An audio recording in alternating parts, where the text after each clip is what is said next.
Hello, welcome to all. Welcome back to those who've listened before, and welcome to any new listeners.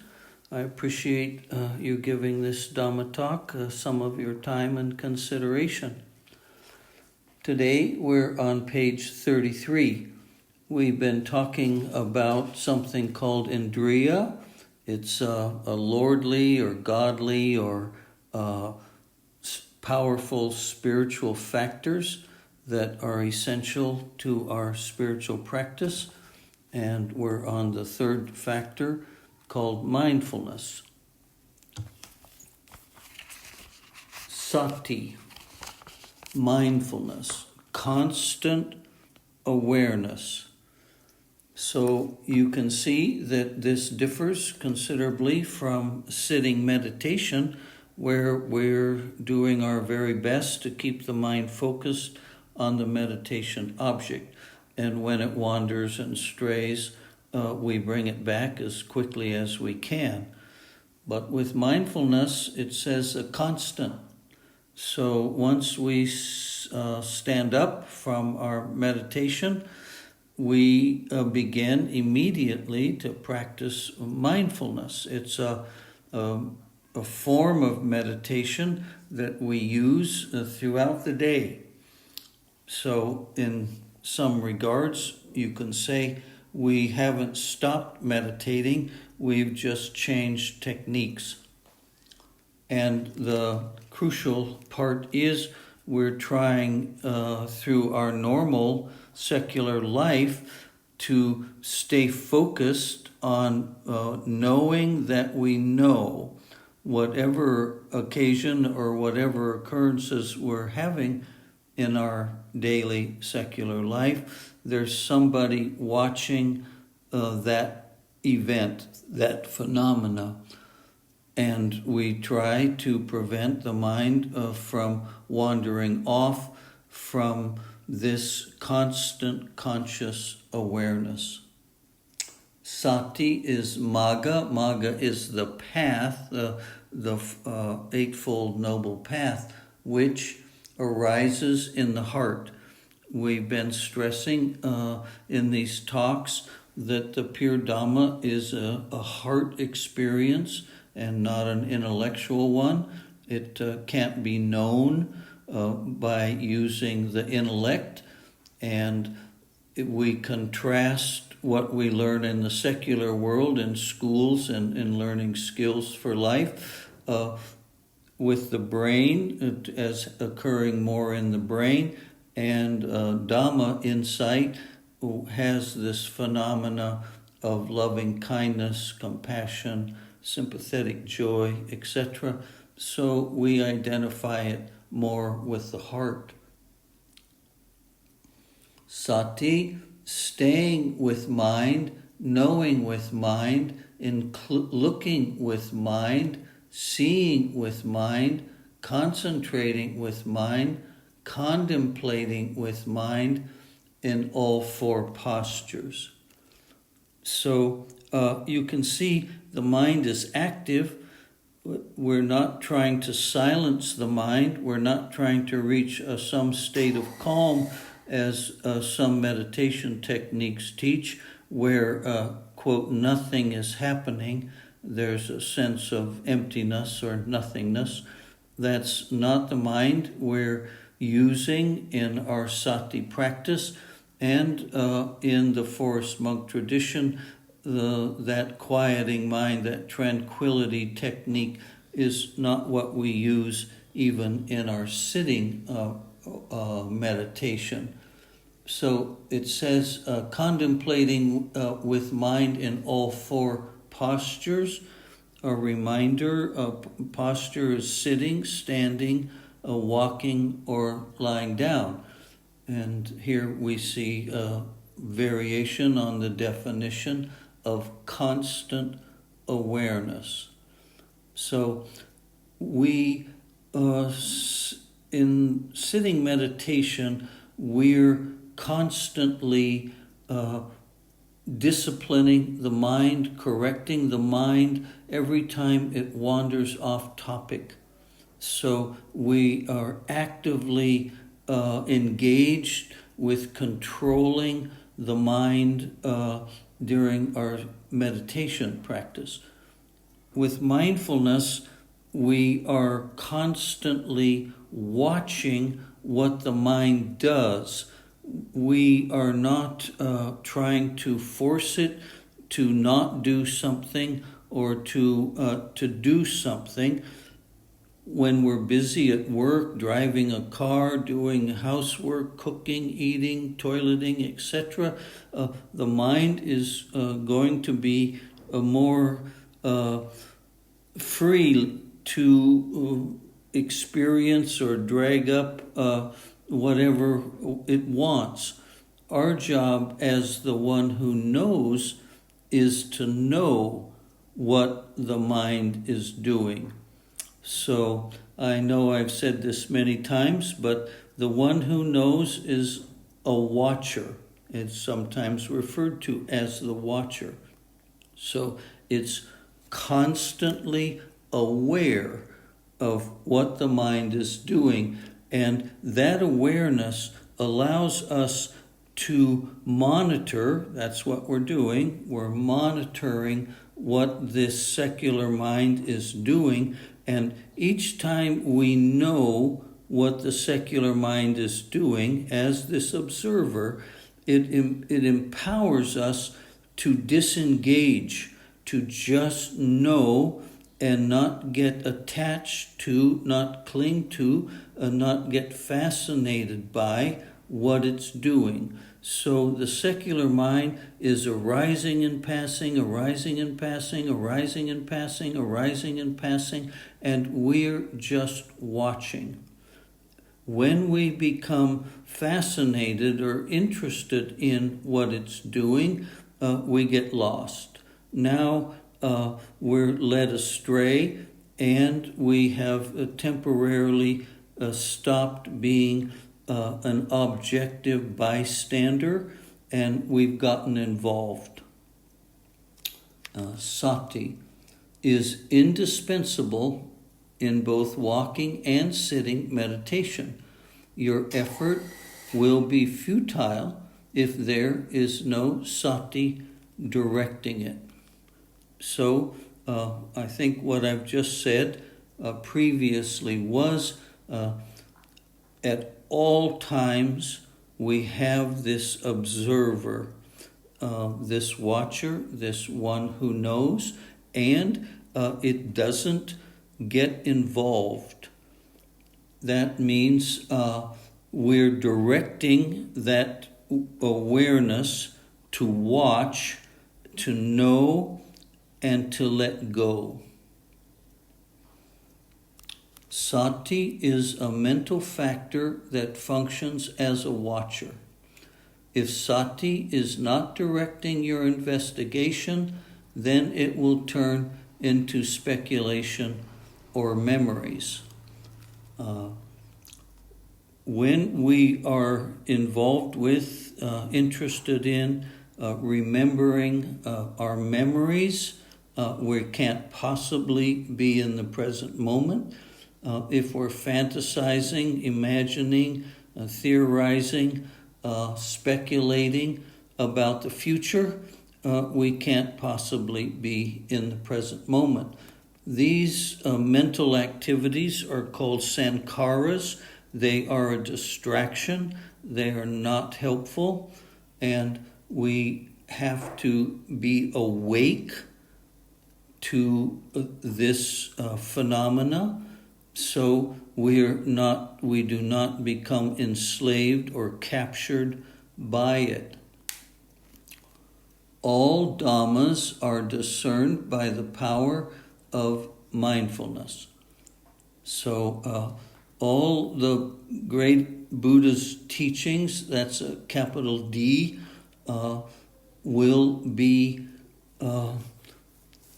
illuminated, will be discovered, will be realized through this power of mindfulness, constant conscious awareness with clear comprehension.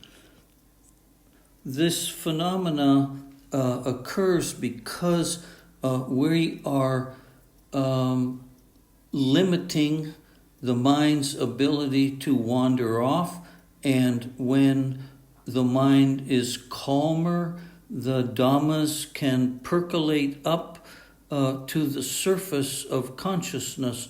And when the mind is agitated and consumed with sankharas, we can't hear, we can't, quote, see the dhammas because the mind is so agitated. Apamada, heedfulness, unremitting mindfulness, vigilance. So some adjectives to help us better understand the intensity of our practice of mindfulness. We cannot be lazy even for a moment. Benefits of mindfulness. Not being careless or negligent results in a sense of well-being in the world, a kind of contentment in the heart, all the time and everywhere, freedom from dangers, misfortune, accidents, and bad luck. We covered that earlier on a previous page, how reaching at least the stage of stream entry,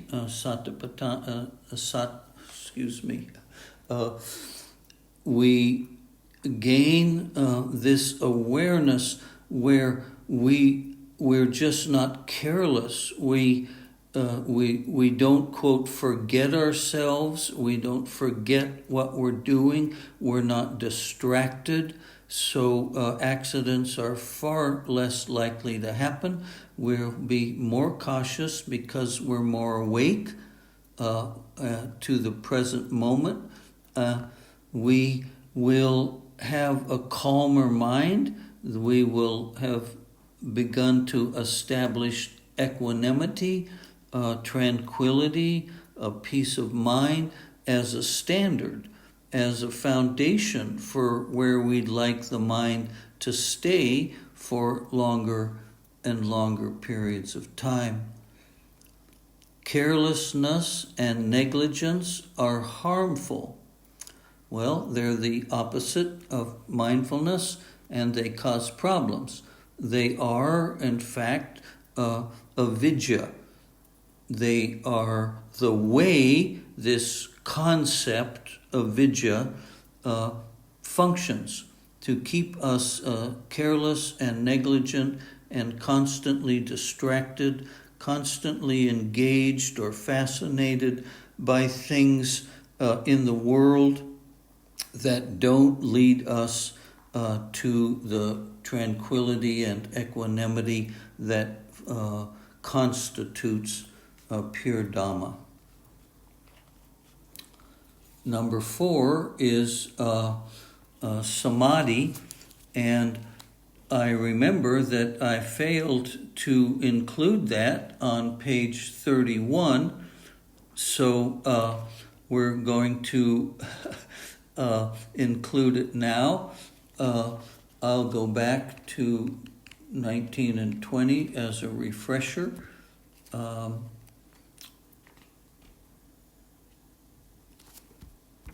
Just briefly, samadhi was described as stability of mind, a firmly established mind. We were told there are 3 levels of samadhi, and that only the middle level is required for us to have success in our practice on the path. If you're interested in a deeper explanation, please refer back to pages 19 and 20. Here on page 33, it says, the practice of centering the mind in a single sensation or preoccupation. So, single, concentrating the mind in a single. That's a one-pointed, that's this laser penetration of consciousness that we're developing slowly and patiently in our samadhi practice. The mind, chitta, centered in samadhi is solid, calm, still, and doesn't stray. Now remember, these are also definitions that apply to being mindful, that where our mindfulness practice can be identified or defined as calm, as solid, and it's constantly focused on being the one who watches, the one who knows. Only sati panya, not samadhi, can destroy avidya. Now, this is from the Pali Canon. This is a teaching that says if you practice tranquility meditation, which is called samatha meditation, you can achieve levels of concentration that may result in supernormal powers. You may have experiences that are not available without this deep forms of meditation, but you will come out of those trance states without having destroyed delusion, which is avidya. You will not have destroyed the root of suffering. Satipanya, so that's mindfulness, wisdom. Remember, there were these three qualities: sati, samadhi, and panya. And now we're saying satipanya is the tool that will destroy the ignorance that keeps us enslaved to the belief we're a person. And deep samadhi practice, concentration practice, cannot do that. Samadhi bhavana weakens avidya, and then panya can sweep it away. So that concludes page 33, shorter lesson today. I don't have more to say about the importance of mindfulness practice and samadhi practice. Your mindfulness practice will be enhanced, it will be strengthened if and only if you use meditation as a tool to strengthen your sati practice. As I've already mentioned, we can say that sati is an element of concentration, samadhi, that must be present when we're practicing samadhi, but it's the element or tool that when we've stopped our sitting meditation, we use it every moment to guide us, awaken us through our daily life. Okay, thanks to all of you who made it to the end of the page today. If you felt there was something of value here, please like and subscribe, and let's hope that the Dhamma can reach the hearts of many beings. Thank you very much.